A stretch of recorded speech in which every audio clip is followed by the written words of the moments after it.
I interviewed X-Rated recently in prison. Are you familiar with his story?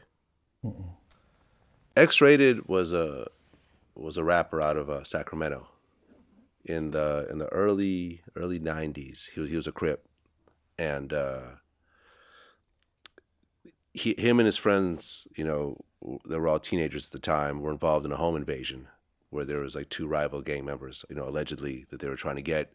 They kicked the door down and they ended up shooting the mother of the two kids.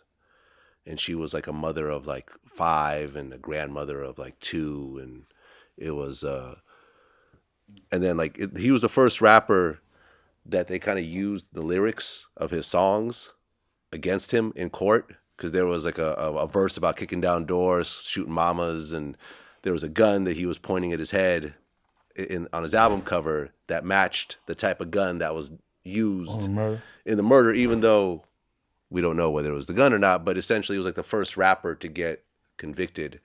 Off his lyrics? Off his lyrics and his album. How long ago was this? This was like 91, 92. It was a big story in Sacramento. No, I was still in jail. Yeah.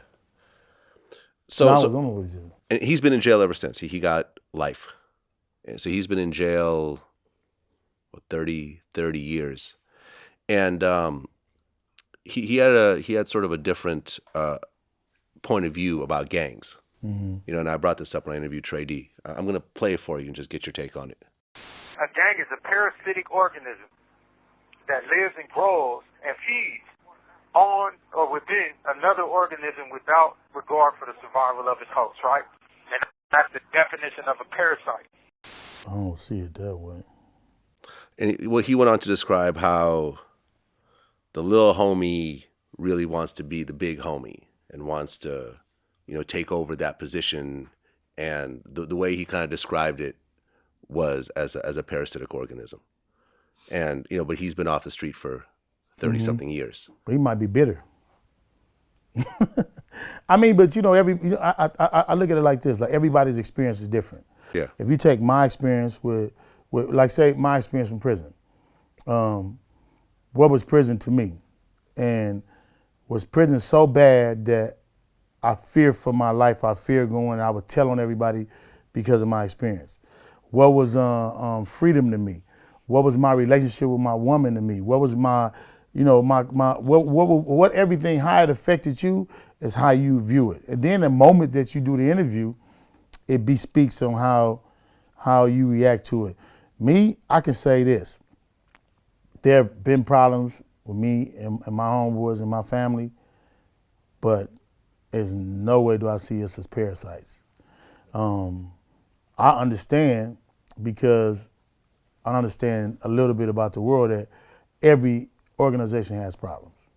That's the reason why the Catholic Church and the Protestant Church came from the Catholic Church. That's the reason why Martin Luther left the church and they went to war. That's the reason why we see Baptists, Pentecostals, and all these, because they couldn't get along. So if you ask me, I would say that the gang culture is right on the line of these different churches.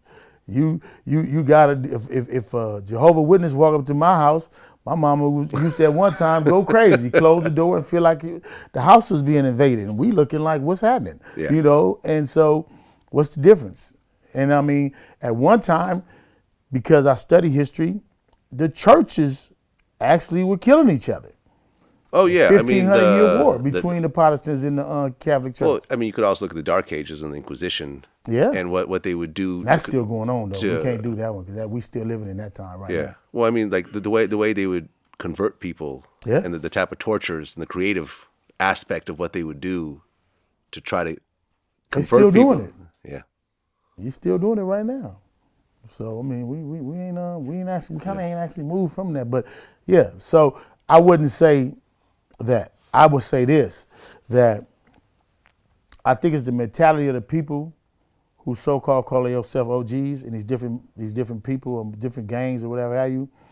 If your mentality is you call yourself an OG, but you still sitting on a corner and you just getting high, smoking and drinking, and then you got this youngster who has a vision, or he has his own car, his own house, he's doing this, he's working that, why would I be listening to you? That's natural. I may not even have respect for you after I reach a certain age. So as young people, we look up to everybody, because at some point we actually start physically looking up to you.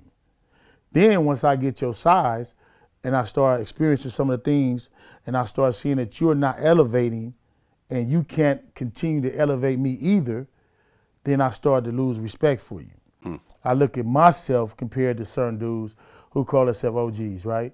And I say that I continue to morph. I continue to try to offer young people something.